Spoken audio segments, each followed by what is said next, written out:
கேள்விகளால் விடுபட்ட உலகத்தில்தான் நாம் வாழ்ந்து வருகிறோம்.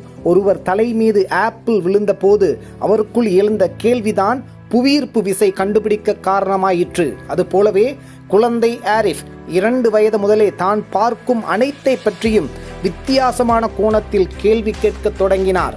இவருடைய தனித்திறனை கண்டறிந்த பெற்றோர் தொடர் பயிற்சி கொடுக்க தொடங்கியதன் விளைவு இன்று அவர் ஒரு சோழன் உலக சாதனையாளராக உருவாகியுள்ளார்.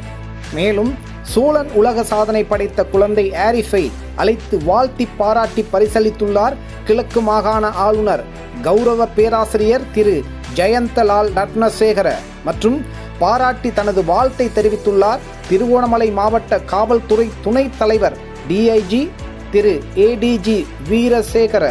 ஆம், பல தலைப்புகளின் கீழ் வேகமாக எழுதுதல், வாசித்தல் மற்றும் ஒப்புவித்தல் போன்றவற்றின் மூலம் சோழன் உலக சாதனை படைத்த அதிக ஞாபகத்திறன் கொண்ட 4 வயது சிறுவன் ஆரிஃப். திருகோணமலை மாவட்டம் கிண்ணியாவில் வசித்து வரும் நஜ்முல் ஹக் மற்றும் ஃபாத்திமா நஸ்ரின் போன்றோரின் 4 வயது மகனான ஆரிஃப் தொடர் பயிற்சியின் காரணமாக கிடைத்த அதிக ஞாபகத்திறன் மூலம் மனித உடலின் முக்கிய எலும்புகள் 41 பெயர்களை 13.46 நொடிகளில் ஒப்புவித்துள்ளார். பவர் ஆஃப் 10 எண்களை 1 நிமிடம் மற்றும் 6 நொடிகளில் ஒப்புவித்த இவர் 41 பெரிய எலும்புகளுடன் இணைந்திருக்கும் மற்றைய எலும்புகளின் பெயர்களையும் ஒப்புவித்துள்ளார். 1 முதல் 100 வரையான ஓர்டினல் எண்களை 42 நொடிகளில் ஒப்புவித்துள்ளார். மேலும் அனைத்து டெசிமல் எண்களையும் 1 நிமிடம் மற்றும் 17 நொடிகளில் ஒப்புவித்த அதே வேளை அவற்றை வேகமாக எழுதியும் காட்டியுள்ளார். நடுவர்கள் குறிப்பிட்ட எலும்புகளை துல்லியமாக அடையாளம் காட்டிய அதே வேளை எலும்புகள் இருக்கும் இடங்களையும் சரியாக தொட்டு காட்டியுள்ளார்.